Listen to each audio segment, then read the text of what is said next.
In a world demanding your constant attention, Reclaiming your mind and body is the ultimate act of rebellion. welcome to Wholistic Wednesdays. I'm Amy, your guide to the subconscious and the stories that shape your reality. And I'm Shelly, your partner in holistic health and life design. Together, we're bridging the gap between biology and belief, Combining modern science, ancient wisdom, and practical coaching to help you thrive in 2026 and beyond. Whether you're here to hack your health or rewire your habits, You are in the right place. Let's shift. we live in a world that tells you to override discomfort. Even when your body is trying to speak. If you're bloated, foggy, or uncomfortable, The question isn't always, what did I eat? it might be, what truth did I ignore? Last week, we talked about saying no with the body. Today, we're talking about listening before the no is even needed.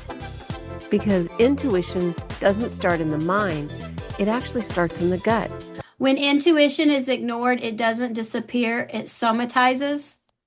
Somatizing is the process where psychological or emotional distress manifests as physical or somatic symptoms. So, in short, it's when your body speaks what your mind cannot or will not express. While everyone somatizes occasionally, like you get butterflies before a speech, it becomes a clinical concern when these symptoms are chronic, distressing, or significantly interfere with daily life. If you have a genuine experience, somatic symptoms are not fake or all in your head. The pain, nausea, or fatigue is real and physically felt, even if a doctor cannot find an underlying medical cause. Unlike malingering, like faking an illness for gain, somatizing happens automatically and involuntarily. It's a communication tool. For some, the body becomes the primary way to communicate distress, especially if they lack the vocabulary for their emotions or live in the culture where emotional expression is stigmatized. Somatization can affect almost any system in the body. It can affect the gastrointestinal, such as stomach aches, nausea, diarrhea, or bloating. And this can be brought on by high stress. It can be neurological or psychogenic, which are symptoms such as dizziness, unexplained numbness, blurred vision, or even temporarily loss of a voice or movement. And it can affect your cardiovascular. You could experience chest pain, heart palpitations, or shortness of breath. It could be musculoskeletal. You'll have chronic headaches, maybe, or jaw clenching, muscle tension, neck, back, and joints. And just in general, you could have severe fatigue, exhaustion that persists even after rest. So, just why does somatizing happen? The safety mechanism. If it doesn't feel safe to express an emotion like anger or grief directly, the body may convert that energy into a physical symptom as a way to discharge the stress. It could be a biological sensitivity. Some people have a higher natural sensitivity to internal body sensations, making them more likely to experience stress physically. Or it can be a somatic amplification. The stress that you have can cause the brain to amplify normal, non harmful bodily signals, like a mild digestive gurgle, until they are perceived as painful or alarming. I want to ground intuition and science for a moment because this isn't mystical or vague. It's physiological. Your body is wired to sense before your mind ever explains. This is thanks to something called the gut-brain axis. About 90% of the signals traveling along the vagus nerve go from the gut to the brain, not the other way around. So the body sends information up first, and then the mind interprets it later. That's why intuition often shows up as a sensation before it becomes a thought, a tightening, a drop, a knowing you can't quite explain yet. The vagus nerve is the main highway for that information. It regulates digestion, your mood, and whether your nervous system feels emotionally safe.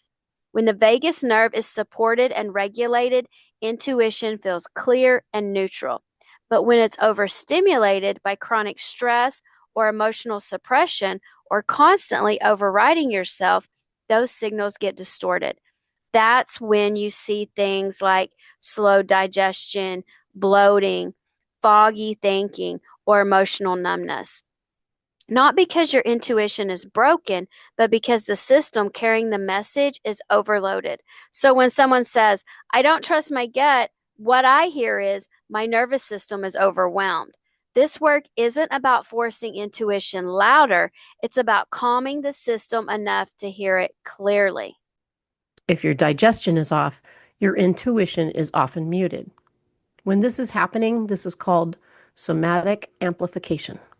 Somatic amplification is a psychological process where an individual perceives bodily sensations as intense and distressing, often focusing on them to the point that they appear pathological. So, how does somatic amplification disrupt digestion? What's that fight or flight suppression? Stress and somatic focus trigger the sympathetic nervous system, which prioritizes survival over digestion. This reduces blood flow to the stomach and intestines, slowing the secretion of digestive enzymes and decreased motility, often leading to bloating, constipation, or acid reflux. Sometimes you have an interrupted rest and digest mode. Digestion typically functions best in a parasympathetic state. Continuous tension from somatic focusing interferes with this rest and digest mode, and it causes food to remain undigested in the gut, which can lead to excess gas and pain and changes in beneficial gut bacteria. Frequent somatic amplification can lead to visceral hypersensitivity when the gut becomes hyperreactive to normal functions. Even standard processes like gastric distension can be felt as intense pain or nausea. And this is why your intuition might be muted. You have the chaotic versus the calm signals going. Authentic intuition is generally experienced as a calm, grounded, centered knowing. In contrast, somatic amplification creates a rapid fire of chaotic physical sensations that are frantically interpreted by the brain, making it difficult to distinguish a true intuitive signal from a stress response.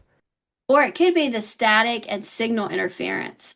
Somatic amplifications act like static on a radio line. And when the body is hyper focused on perceived threats or symptoms, the system enters a state of tunnel vision that blocks the receptivity of and openness required to hear subtle intuitive nudges. And it also is probably cognitive overload. Amplification involves long latency cognitive processing. That means the brain spends significant amounts of energy analyzing and worrying about sensations. This intellectual overanalysis often mutes the immediate and short latency interoceptive sensitivity that is often the root of the gut feelings. Remember, if your digestion is off, your intuition is often muted. You can often connect physical bloating with emotional processing. Some foods can temporarily dull the intuition by stressing the vagus nerve, like highly processed sugars, inflammatory oils, alcohol, eating while dysregulated. But the important distinction is not all bloating is physical. Sometimes you're digesting an experience you didn't speak about, and that's called somatic pattern. It's an ignored gut signal that goes to tension, or tension that goes to altered digestion, and then the altered digestion goes to brain fog, and brain fog goes to self-doubt. So intuition isn't loud, it's clear, and clarity requires regulation. People say, I don't trust my intuition, but what they really mean is, I don't know how to tell my intuition from fear. All right, let's make this practical. If you're somewhere safe to do so, I want to guide you through a short body scan to help you tell the difference between fear and intuition. You don't need to change anything, just notice. So go ahead when it's safe to do so and gently close your eyes or soften your gaze. And place one hand on your belly and one hand on your chest. And let that body feel the contact. Take a slow breath in through your nose and let it out a little longer through your mouth. Good. First, Bring to your mind a situation that feels right for you. Not exciting, not dramatic, just right. And notice how your body responds. Now, without judging it, bring to mind a situation that feels urgent or anxious, something that feels like pressure. Again, just notice. Fear usually feels tight in the body, loud, urgent, contracted, like everything is pulling inward. But intuition feels different. It's neutral or calm. It's steady and quiet. It's grounded, like your body is settled in place. You're not deciding which is which with your mind. You're letting your body show you the difference. Now, take a long, slow exhale and let your belly gently expand on the next inhale. And instead of telling yourself a story about what it means, just name the sensation. Tight, warm, open, still, no interpretation, no action required, just information. Take one more breath, and when you're ready, open your eyes. That clarity you felt, that's your body communicating, not your fear. Wow. When I tuned in, fear felt buzzy like static, and intuition felt still, almost boring and solid. That's when I realized I've been waiting for intuition to feel dramatic. It doesn't, it feels clear. Yes, it does. All right, let's bring this into real life because a lot of you are navigating this in the middle of actual decisions. Let's jump into my favorite listener Q&A. Okay, this one is really common. Kevin from Oregon asks, What is my gut feelings have? What if my gut feelings have been wrong before? Kevin, this is important. You weren't wrong. Your body is always communicating, but your nervous system doesn't have the regulation yet to interpret the signal clearly. Yeah, a dysregulated system can turn intuition into urgency or fear into certainty. And when the system is overwhelmed, the signal gets noisy. That doesn't mean the signal was false, it means the channel was overloaded. So the work isn't about learning to trust your gut harder. It's about creating enough safety in your body that the signal can come through clean. Clarity follows regulation. Always. You don't need louder intuition. You need a calmer gut. So the challenge is eat one meal per day, fully regulated. So no phone, slow breath, lots of chewing. Notice your gut sensations before your decisions. Practice the gut clarity scan once daily.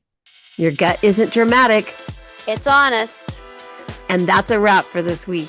We hope your nervous system is feeling a little more regulated and your vision a little clearer.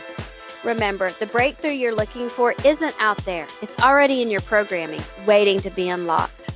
And if you tried today's Hypno tool or visualization, as always, we want to hear about it. Tag us on socials or drop a comment in the show notes. And if you're ready to go deeper, follow us on social media, TikTok, Instagram, Facebook, and YouTube at Holistic_Wednesdays. That's holistic with a W, or email us at holisticwednesdays@gmail.com. And until next week, honor your body Trust your mind. and keep shifting. The views expressed on this podcast are for educational and entertainment purposes only and are not intended as medical or psychological advice. While we use hypnotherapy techniques, please never listen to the visualization portion of this show while driving or operating heavy machinery. Always consult a healthcare professional for your specific needs.